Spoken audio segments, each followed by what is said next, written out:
오늘은 2026년 첫 주여서 저 표를 정하게 된 그런 말씀, 동기, 이것을 함께 나누는 시간 갖도록 하겠습니다. 아무튼 2026년을 허락하신 하나님께 감사를 드립니다. 특별히 우리 김재혁 집사님이 기도하는 중에 하나님이 감동을 주셔서 은혜가 있는 거죠. 새해 첫 주라 은혜가 있는지 모르겠는데 끝까지 그 은혜가 넘치기를 바라겠습니다. 먹먹한 가슴을 준 건 하나님이 은혜를 주실 때 그렇거든요. 순수해요. 순수하셔서 그렇습니다. 그래서 올해는 또 이제 한 분의 선교사님을 이렇게 후원할 수 있도록 그렇게 훈훈하게 시작하게 하심에 감사드립니다. 저는 믿음이 작아서요, 그런 마음 주면 한참을 기도해요. 이게 가능한가요? 아닌가요? 12월 달에 마음을 줬는데 한 달 동안을 기도했어요. 그러고 나서 그래.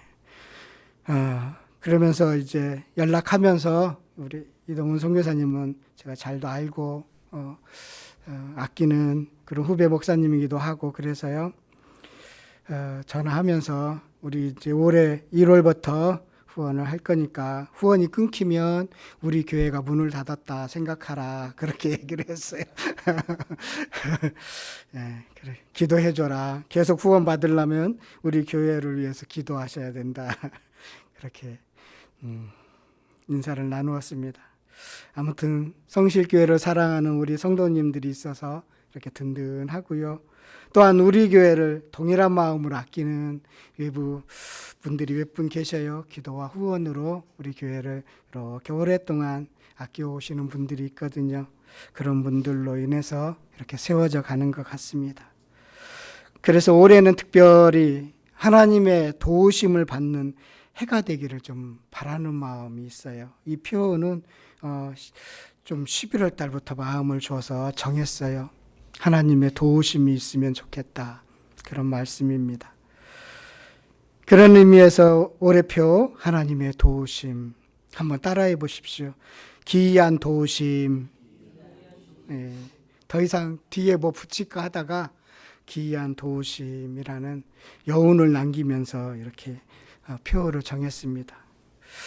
그랬더니 어떤 후배 목사님이 우리 교회를 잠깐 오고 저 표를 보더니 신령한데요? 그러더라고요.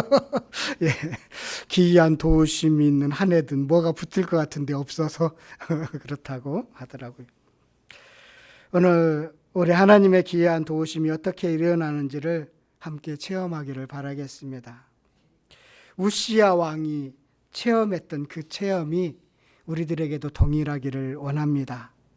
우시야 왕이 무엇을 할 때 그런 기이한 도우심을 받았는지, 또한 기이한 도우심을 경험한 이후에 어떤 실수를 했는지 오늘 역대하 16장 전체를 이렇게 중심으로 해서 오늘 표를 살펴보도록 하겠습니다.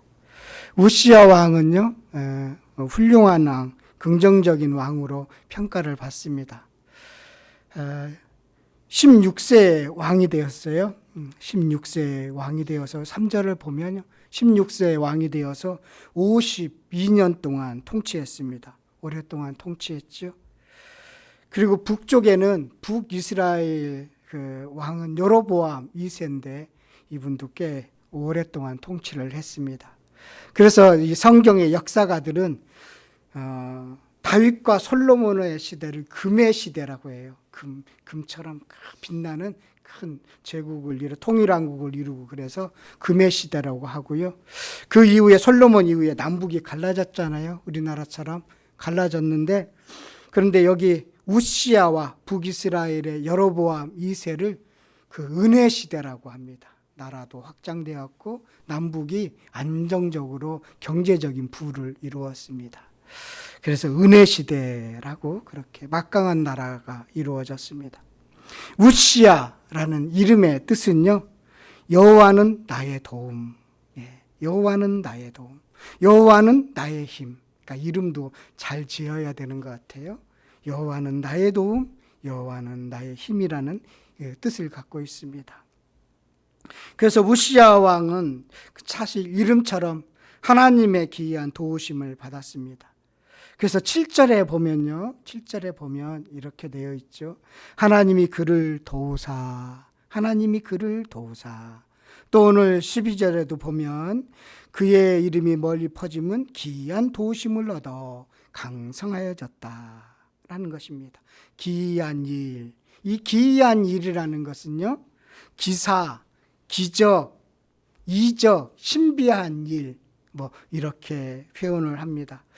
성경에 많이 등장하는 단어이기도 해요. 욥기에서도 같은 표현이 있어요.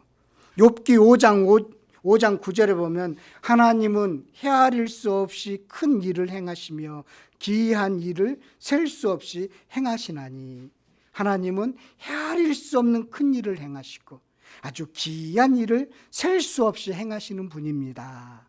욥기 5장 9절에 그렇게 소개하고 있고요. 욥기 9장 10절에도 보면 측량할 수 없는 큰 일, 셀 수 없는 기이한 일을 행하시느니라. 하나님은 측량할 수 없고 아주 셀 수 없는 그런 일을 행하시는 분입니다. 욥기 37장 5절에도 보면 하나님은 놀라운 음성을 내시며 우리가 헤아릴 수 없는 큰 일을 행하시느니라. 욥기에서는요. 측량할 수 없는 큰 일, 헤아릴 수 없는 큰 일, 귀한 일을, 그래서 하나님의 절대 주권, 하나님만이 하실 수 있는 일을, 그것을 기이한 일로 이렇게 소개하고 있습니다. 하나님이 주신 은혜인 것이지요. 하나님이 인간이 이해할 수 없는 범위를 넘어서서 움직이시는 분이다. 우리의 생각을 뛰어넘는 분이다. 만약 하나님이 우리의 예측 가운데 계신 하나님이라면 내 계획 가운데 계신 하나님은 그런 하나님은 하나님이 아니다. 그 말씀을 욥기에서 가르쳐 주면서 측량할 수 없는 기이한 일, 헤아릴 수 없는 일, 기이한 일, 우리가 상상을 뛰어넘는 일을 하시는 분, 그 하나님을 그렇게 욥기를 통해서 가르쳐 주고 있습니다. 하나님은 원리를 갖고 통치의 원리를 갖고 있어요. 자연은 통치의 원리를 갖고 통치합니다. 그런데 그 통치에 매여 있지 않는 분입니다. 그래서 하나님은요, 욥기가 헷갈렸던 게 그런 거예요. 악한 자에게도 좋은 것을 허락하시는 분이에요. 이게 이해가 안 됐거든요, 욥이요. 또 반대로도 하실 수 있는 분이었거든요. 욥의 입장에서는 의인에게만 잘해주고 악한 자에게는 심판을 하셔야 되는데 자기 생각과는 다르거든요. 그래서 욥이 이 하나님을 나는 측량할 수 없는 하나님이십니다. 내가 헤아릴 수 없는 하나님이십니다. 라고 고백하고 있는 것입니다. 하나님의 절대 주권을 욥기에서는 말해요. 이게 기이한 일이에요. 하나님의 절대 조건, 측량할 수 없는 일, 헤아릴 수 없는 일, 기이한 일입니다. 출애굽기에서도 기이한 일이라는 단어가 나오는데요. 모세가 출애굽을 하고 나서 모세의 노래를 부릅니다. 그게 출애굽기 15장에 나오죠. 출애굽기 15장 11절에 보면 하나님을 기이한 일을 행하시는 자라고 표현하고 있습니다. 그 출애굽의 사건, 기이한 일을 행하신 거죠. 홍해를 갈라지는 기적, 이스라엘 백성이 그 홍해를 마른 땅처럼 걷는 이런 엄청난 일, 그리고 애국 군대를 수장하시는 하나님의 기적, 이적, 이것을 기이한 일이라고 표현을 하고 있습니다. 자, 그런데 여기 욥기에서 말하고 있는 기이한 일을 행하시는 하나님, 출애굽기 모세에서 표현하고 있는 기이한 일을 행하시고 있는 하나님, 기적과 이적, 우리의 생각, 계획과 생각을 뛰어넘는 절대 주권의 하나님, 욥기와 모세는 그렇게 그 하나님을 노래하고 있습니다. 그런데 우시야 왕이 체험한 기이한 일은 욥기나 출애굽기의 기적과 고난이 없습니다. 6절에서부터 15절까지를 보면 하나님이 기이한 일을 행하신 나열들을 쭉 하고 있는데 왕들의 통치 행위예요. 일상적인 통치 행위들을 나열하고 있습니다. 그러면서 그 일상적인 통치, 나라를 넓히고 군대를 조직하고 이런 일상적인 일, 통치 행위를 쭉 이야기하면서 15절 마지막 절에서 정리하면서 뭐죠? 그의 이름이 널리 퍼지면 기이한 도심을 얻어 강성하여졌다. 이렇게 표현하고 있습니다. 매일의 삶 속에서 하나님의 기이한 도우심을 받고 살아갔다. 기이한 도우심에 대한 다른 차원을 이야기하고 있습니다. 매일 충실히 살아가는 것입니다. 매일 충실히 살아가도록 도와주시는 기이한 일입니다. 제가요, 설교를 어제는 마무리해놓고 오늘 이 우시야 왕의 기이한 일이 욥기와 모세와 다르구나라는 것을 새벽에 하나님이 일상에서 깨닫게 하셨어요. 그래서 아침에 나와서 원고를 조금 더 정리를 했습니다. 우시야 왕의 기이한 일은 기적과 눈에 보이는 엄청난 기적과 이적이 아니구나. 삶 속에서 함께 하시는 기적과 이적이구나. 이게 하나님의 도우심이구나. 그래서 신앙이 깊어가는 것은 내 자신의 뜻과 의지를 없애는 것이 아니라 내가 하나님이 아니라는 사실을 점점 더 피부로 몸으로 깨닫게 되는 것이구나 라는 것입니다. 지나온 모든 삶의 한 걸음 한 걸음 인도하신 분이 하나님이라는 것을 발견하게 되는 것이구나. 나의 편에서 좋은 일이든 나쁜 일이든 하나님의 기이한 도우심의 결과로 믿는 절대 주권을 신앙이구나. 같은 신앙이구나. 이게 욥의 신앙이나 모세의 신앙이나 우시야 왕의 신앙이 다 동일한 기이한 하나님의 도우심으로 이루어진 것이구나. 어쩌면 욥이나 모세는 우리가 뛰어넘을 수 없는 위대하신 분인데 우시야 왕은 일상생활에서 왕이기는 하지만 우리가 일상적인 신앙생활에서 하나님의 기이하신 도우심을 어떻게 받는지를 가르친다는 의미에서 훨씬 더 친근감이 있구나 라는 생각을 갖게 되었습니다. 죄송합니다.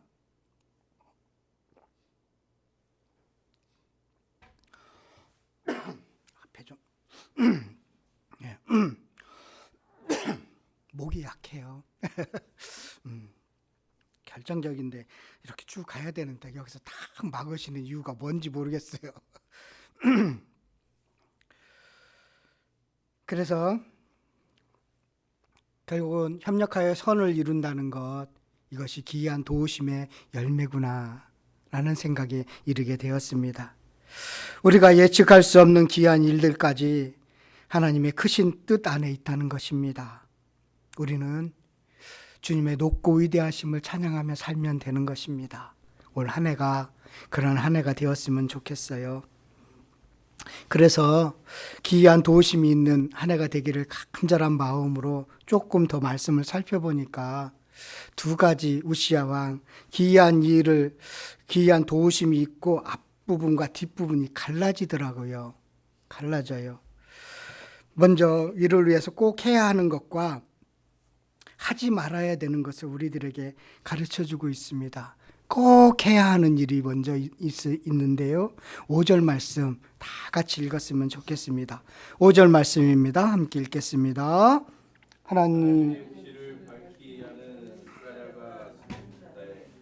나는 찾았고 그 여호와를 찾는 동안에는 하나님의 형통하게 하셨더라. 네, 이게 꼭 해야 하는 일이에요. 하나님을 찾는 동안에는 형통했습니다.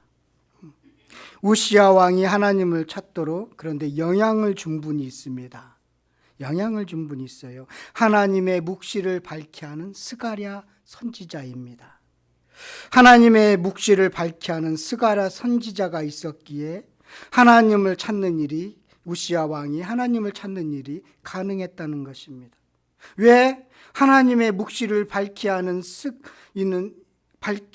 스가랴가 사는 날에 하나님을 찾았고 그 여호와를 찾는 동안에는 하나님이 형통하게 하셨다. 좀 그냥 우시야 왕이 하나님을 찾았고 하나님이 형통하게 했다고 해도 전혀 문제가 되지 않는데 왜 굳이 하나님의 묵시를 밝게 하는 스가랴가 사는 날에 하나님을 찾았다라고 그렇게 했을까요? 하나님은 스가랴 선지자들을 통해서 우시야 왕에게 은혜를 끼쳤던 것입니다. 하나님을 찾는 일을 끝까지 할 수 있도록, 찾을 수 있도록 계속적으로 은혜를 끼쳤다는 것입니다. 타락했다는 것은요, 하나님을 찾지 않는 것이거든요. 타락했다는 것은 하나님이 없이 사는 거거든요. 그래서 이스라엘 백성들이 나라가 멸망할 즈음에 가서 이런 말씀이 있어요. 하박국 선지자가, 호세아 선지자가 그 말씀하신 건데요. 호세아서 6장 1절부터 3절까지를 보면 한번 가서 찾아보겠습니다. 호세아서 6장 1절부터 3절까지입니다. 호세아서 6장 1절부터 3절까지 찾으셨어요? 구약성경 1261쪽에 있습니다. 함께 읽도록 하겠습니다. 오라 우리가 여호와께로 돌아가자. 우리를 찢으셨으나 도로 낫게 하실 것이요 우리를 치셨으나 싸매어 주실 것입니다. 여호와께서 이틀 후에 우리를 살리시며 셋째 날에 우리를 일으키시리니 우리가 그의 앞에서 살리라. 그러므로 우리가 여호와를 알자. 힘써 여호와를 알자. 그의 나타나심과 새벽같이 어김이 없나니 비와 같이 땅을 적시는 비와 같이 우리에게 임하시느니라. 아멘. 예. 하나님을 찾아야 된다. 힘써 여호와를 알자. 힘써 여호와를 알지 않았기 때문에 그렇습니다. 하나님을 알아야 멸망하지 않고 그리고 형통하게 되는 것이지요.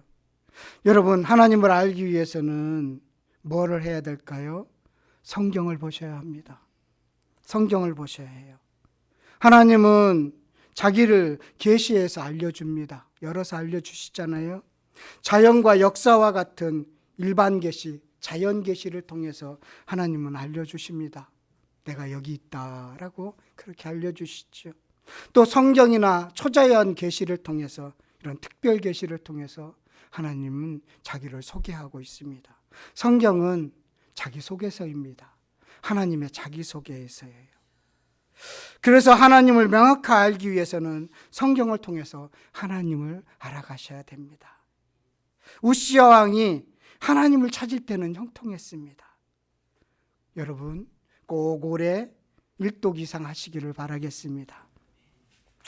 그래서 형도들이 형통하게 하기 위해서는, 하나님을 찾게 하기 위해서는 목사들이 할 일이기도 합니다. 목사들이 할 일인데요, 목사들은 스가랴처럼 하나님의 말씀을 전해야 합니다.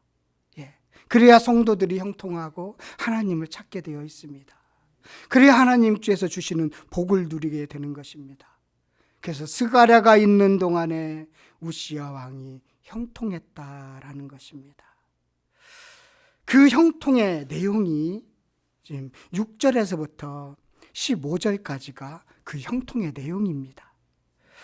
6절부터 8절까지를 보면요, 대외적으로 승리를 했습니다. 예, 대외적으로 승리를 했어요. 블레셋을 물리치고, 또 6절에 보면 블레셋 나오죠. 7절에 보면 아라비아 나오죠. 아라비아가 마온 사람들 나오지요. 또 암몬이 조공을 바치지요. 8절에 대외적으로 그렇게 형통하게 되었습니다. 하나님을 찾는 동안에요. 이게 하나님의 기이하신 도우심의 그 결과이기도 합니다. 내적인 부흥이 있습니다. 9절과 10절에 보면요, 내적인 망대를 세웠고요, 경제가 살아났습니다. 경제가 살아났어요. 망대가 세워지고 경제가 살아난 것이죠. 경제가 살아났다는 것을 어디서 볼 수 있을까요? 10절이지요. 또 광야에 망대를 세우고 물 엉덩이를 많이 파고 고원과 평지에 가축을 많이 길렀으며 또 여러 산과 좋은 밭에 농부와 포도원을 다스리는 자들을 두었으니 농지를 좋아함이었더라. 농사를 좋아함이었더라. 예, 이게 하나님의 기이한 도우심이에요. 형통의 내용이에요. 또 11절부터 15절까지 보면 국방이 튼튼해졌어요. 상비군을 두었고요, 신무기를 개발했습니다. 그리고요 15절에 보면 또 예루살렘에서 재주 있는 사람들에게 무기를 고안하게 하여 인사까지도 능통했습니다. 재능 있는 사람들을 뽑아서 그 일을 시켰어요. 안정과 부흥이 이루어졌습니다. 형통이 이루어졌습니다. 하나님을 찾는 동안에 우시야 왕이 스가랴 선지자가 사는 날 동안, 그래서 하나님의 은혜를 받아서 우시야 왕이 하나님을 찾는 동안에는 형통하였다. 그것이 어떻게 나왔냐? 그 뒤에서 일하신 분은 누구냐? 기이한 도우심을 주시는 하나님이었다 라는 내용입니다. 자, 그런데 우리 이제 형통하면 생각나는 한 인물이 있죠. 요셉. 요셉이죠. 요셉이 하나님과 동행해서 형통했죠. 그래서 이 형통이라는 것에 대해서 좀 오해가 있어요. 형통은 모든 일이 잘 되고 뜻대로 된다라는 의미로서의 형통인데, 한번 요셉의 형통을 잘 생각하셔야 돼요. 노예로 팔려간 것이 형통입니까? 억울한 누명을 쓰고 감옥에 간 게 형통입니까? 아니지요. 자신의 개인적인 입장으로 볼 때는 그건 절대로 형통이 아니지요. 형통이 아니에요. 그런데 그가 감옥에 갔고 그가 노예로 팔려갔고, 그러면서 그가 머물러 있는 곳이 어떤 형태로든 있는 곳이 잘 됐어요. 보디발 집안이 잘 되었고요. 그리고요 감옥이 감옥 나중에는 총리가 되어서 요셉이 머무는 곳마다 잘 됐어요. 부흥하게 되었어요. 형통이라는 거 뭐냐면 성공시키는 사람이 되었다는 거예요. 자신이 총리가 되는 것이 목표가 아니었어요. 그를 통해서 하나님은 형통하게 하셨는데 그 주변의 사람들을 풍성하게 하고 생명 살리는 일을 하셨다는 거예요. 이게 형통이에요. 우시야 왕이 자신도 잘 됐죠. 그러나 그로 인해서 백성들이 강성하게 되었어요. 부자가 되었어요. 튼튼하게 되었어요. 힘을 얻게 되었어요. 그런 일들을 하는 출발점이 어디라고요? 5절이에요. 우리의 입장에서는 5절을 하셔야 돼요. 그러면 하나님은 우리가 보이지 않는 곳에서 하나님은 일하시는데 기이한 도우심을 주시는 분이라는 거예요. 하셨지요. 이것이 우시야 왕의 인생입니다. 그런데요, 강성해지니까 착각하는 것이 있습니다. 무엇을 착각하고 있을까요? 기이한 도우심을 잊기 시작했어요. 잊어버리기 시작했어요. 나의 힘으로 된 것으로 착각하면서, 그러면서 문제가 발생합니다. 그러면 무슨 실수를 하는 줄 아세요? 16절 말씀 함께 읽도록 하겠습니다. 16절 말씀입니다. 함께 읽겠습니다. 그가 강성하여짐에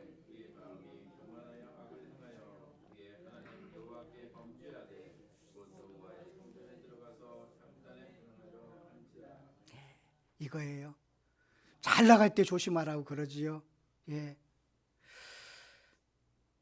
마음이 교만해졌습니다. 마음이 교만해졌다는 것은 자신이 주인이 됐다는 거예요. 하나님이 주인이 아니라 자기가 주인이 됐다는 거예요. 이게 마음의 교만이에요. 그러니 악을 행하죠. 악을 떠나지요. 그래서 무슨 일을 하죠? 인위적으로 왕권을 강화하려고 종교 영역까지 관장하고 싶어진 거예요. 행정뿐만 아니라 종교까지도.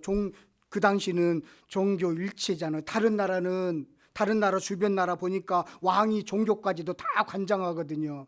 자신도 그러고 싶은 거예요. 그래서 자신의 절대 왕국을 이루고 싶은 거예요. 절대 주권은 하나님만 갖고 계시는데 내가 갖고 싶은 거예요. 강성해지니까요. 힘이 생기니까요. 그래서 마음이 교만해졌습니다. 제사장 역할까지 침범하게 되는 것입니다. 왜 우시야 왕이 교만하게 되었을까요? 아마도 묵시를 밝히 하는 스가랴 선지자가 없기 때문이 아닐까라는 생각이 듭니다. 그래서 5절에 하나님의 묵시를 밝히 하는 스가랴가 사는 날에 하나님을 찾았고, 이 말씀을, 이것을 알려주기 위해서 놓은 것 같아요. 스가랴가 선지자가 그 소천에서 하나님 나라에 갔는지 어떤지는 모르겠지만 이런 일이 있으면 스가랴 선지자가 분명히 나단 선지자처럼 지적을 했을 텐데 그 강권적으로 이야기를 했을 텐데 그게 없잖아요. 그래서 아마도 그런 것이 아닐까, 그런 생각이, 그냥 생각을 해보는 거예요. 이건 그냥 저의 생각인데 그래서 저의 입장에서 이 말씀을 볼 때 목사가 참 제대로 해야 되겠구나, 이런 마음을 제가 은혜를 받아서 그래요. 아마도 그런지 모르겠는데, 근데 제사장 아샤라와 여호와의 용맹한 제사장 80명이 나서게 됩니다. 자, 그리고 나서 이들은요 우시야 왕을 질책을 합니다. 그러니까 제사장이 질책을 하니까 우시야 왕이요 분향을 하다가 화를 냅니다. 화를 내요. 8절 19절 보면 19절을 한번 읽도록 하겠습니다. 함께 읽겠습니다. 우시야가 손으로 향로를 잡고 분향을 하다가 화를 내니 그가 제사장에게 화를 낼 때 여호와의 전향 향단 곁 제사장들 앞에서 그의 이마에 나병이 생긴지라. 화를 내는 거예요. 분향을 하다가 화를 냅니다. 예배를 드리면서 분노했습니다. 그랬더니 하나님이 우시야 왕을 징계했습니다. 하나님이 치셔서 나병이 걸리게 됩니다. 나병이 걸리고 나서 꽤 오랫동안 나병 신세로 살게 됩니다. 그래서 그 아들이 대리 통치를 해요. 요담이라는 아들이 자기는 뒷방에서 사람과 접촉할 수 없는 뒷방에서 쓸쓸하게 삶을 마감하게 되는 것입니다. 그래서 우리들에게 지금 가르쳐줘요. 하나님이 기이한 도우심을 오래 주실 거예요. 아니, 앞으로도 계속 주실 거예요. 그러기 위해서 우리가 꼭 해야 되는 5절의 말씀을 잊지 마시기를 바라겠습니다. 그리고요, 하나님이 잘해주시면 작은 것이라도, 여러분 많은 것을 얻었다 해서 교만해지는 거 아니에요. 작은 것에도 교만해질 수 있어요. 하나님의 도우심을 받아서 교만한 마음 갖지 않기를 바라겠습니다. 늘 하나님의 도우심이었습니다. 하나님의 도우심이었습니다. 그 마음을 잊지 않으면 좋겠어요. 그래서 그런지 이사야서 6장 1절부터 3절에 보면 우시야 왕이 죽었을 때 이사야가 본 환상이 있어요. 이사야서 6장 1절부터 3절까지 마저 한번 더 찾아볼까요? 이사야서 6장 1절부터 3절까지입니다. 이사야서는 뒤쪽으로 조금 더 넘기시면 있어요. 974쪽입니다. 974쪽. 974쪽입니다. 6장 1절부터 3절까지입니다. 함께 읽도록 하겠습니다. 우시야 왕이 죽던 해에 내가 본즉 주께서 높이 들린 보좌에 앉으셨는데 그의 옷자락은 성전에 가득하였고 스랍들이 모시고 섰는데 각기 6날개가 있어 그 둘로는 자기의 얼굴을 가리었고 그 둘로는 자기의 발을 가리었고 그 둘로는 날며 서로 불러 이르되 거룩하다 거룩하다 거룩하다 만군의 여호와여 그의 영광이 온 땅에 충만하도다 하더라. 아멘. 이 스랍은 천사에 대한 표현인데요. 우시야 왕이 죽던 해에 이사야가 본 환상입니다. 우시야 왕, 이사야 선지자는 우시야 왕이 죽던 해에 왕 중에 왕을 봤습니다. 거룩하신 하나님을 봤습니다. 거룩하신 하나님만 신뢰하라는 말씀으로 들립니다. 거룩하신 하나님만 신뢰하십시오. 그래서 우리가 잊지 말아야 할 것이 있습니다. 역대하 7장 13절 14절에 보면 홍대가 하늘을 닫고 비를 내리지 아니하거나 홍 메뚜기들에게 토산을 먹게 하거나 혹 전염병이 내 백성 가운데 유행하게 할 때에 내 이름으로 일컫는 내 백성이 그들의 악한 길에서 떠나 스스로 낮추고 기도하여 내 얼굴을 찾으면 내가 하늘에서 듣고 그들의 죄를 사하고 그들의 땅을 고칠지라. 아멘. 우리의 도움은 하나님으로부터 옵니다. 교만은 패망의 원인입니다. 낮추고 기도하고 하나님을 찾으면 하나님이 고쳐주시겠다고 합니다. 올 한 해 하나님의 기이한 도우심으로 인도받는 한 해가 되기를 바라겠습니다. 그러기 위해서 뭘 하라고요? 하나님을 찾읍시다. 따라해 보세요. 하나님을 찾읍시다. 교만하지 맙시다.